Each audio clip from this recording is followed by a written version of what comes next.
So, Punta Banda, where the Uzi-toting, jack-booted thugs are gonna bust into your home in the middle of the night and seize your property, right? It's not even close to what happened. And how do I know?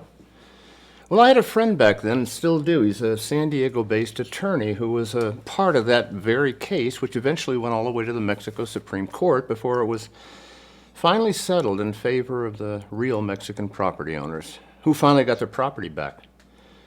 And if you want to know the whole story, and it's a pretty interesting one, we've got it on the website like most things. But in the meantime, well, here's the Cliff Note version of what actually happened and a video clip from that page.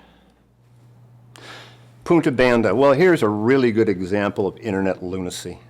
The Punta Banda incident that they're still talking about in the news today was an incident that happened more than 20 years ago, 2 decades, and the story was as wrong then as it is today, or what my kids used to say, it's wronger now.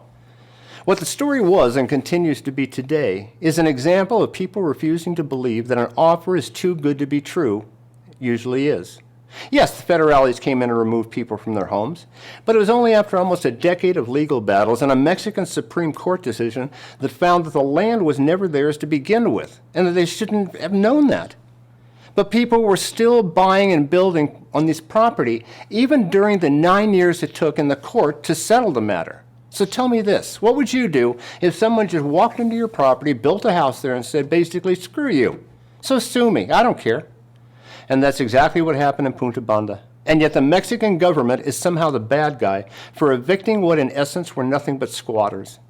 Again, this is another great example of perpetuating a story on the internet, because a big lie is so much more interesting than just a little truth.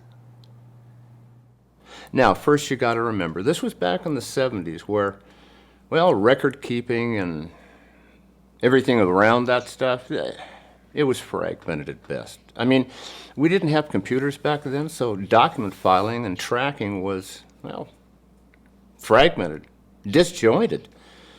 So a Mexican developer walks into a local small-town office with a property map that showed a small but really valuable spit of beachfront property was included as part of this developer's development plan to subdivide and sell homes and property to buyers. Now, whether it was through bribery or oversight, I don't know. I didn't pull up a chair and watch, but the map was accepted as valid without being checked against Mexico City's official records. Because again, this was back in the 1970s when we didn't even have the technology for a fax machine, much less the internet. Not even to share names, documents, nothing. I mean, the web in Mexico at the time was basically a few burros and their saddlebags. So it was fairly easy to turn a blind eye, as they say, to documents, despite the fact that a contrary map had already been filed back in the 50s that showed the beach property was not included. Anyway, off goes the developer with his official-looking approval to build his fraccionamiento, or they're called, let's just call them subdivisions. Anyway, he's going to go and sell homes. Well, construction started, and pretty soon he was selling a lot of these homes. But during the ensuing decade or so, commercials and communications and technology, it all advanced, and the real property owners showed up one day and said, "What the heck are you doing on my front lawn? Who are you people, and where's the beer I left in my refrigerator?" Okay, the last part I kind of just made up, I'll give you that, but the rest of it's pretty much an abbreviated account of exactly what happened. And so began a 20-year journey through the Mexican judicial system with the real owners just trying to prove that they were the rightful owners and that the map was really a fraud. But here's the kicker. During this whole time, the property ownership it's being contested in court. And people were still buying and selling these houses, knowing full well that the whole development was in litigation. Now, if you're dumb enough, or more accurately, greedy enough, to not see that there just might be a problem buying a house on property that's in litigation, then as far as I'm concerned, you pretty much get what you deserve. And ultimately, that's exactly what happened. They did. Because after the Supreme Court's decision, while most of the disgruntled squatters reluctantly left their investments behind, a few idiot holdouts still refused to leave no matter what, which of course caused the real owners to pick up the phone and asked the government for help. And that's why the federal police came in and orderly, but forcefully in just 2 instances, remove the holdouts. There was no breaking down of doors or people being dragged from their beds. There weren't any tanks involved. What, for a couple of houses? Are you kidding me? Come on. It was just a couple of troop trucks that you see every day on the highways down here.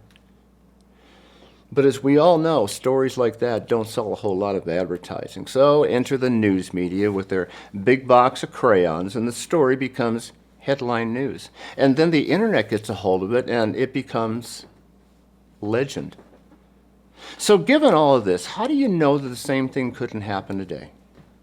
Well, first, a lot of technology's happened in the last 50 years, which joins all the state's planning departments with one another and Mexico City, so you can check these kinds of things. And second, there's an incredible computerized system of checks and balances in place now, much like it is in the U.S. to prevent just this type of thing from ever happening again. And while blind greed, local corruption, and underpaid government employees will always be contributing factors to property and land fraud, let me tell you, as somebody who's had a front row seat to much of it here in the U.S., the problem isn't contained to just Mexico. Okay, one more myth before we get into the process of buying and selling property, and land, of course, in Mexico, and that's crime and corruption. And that's coming up next.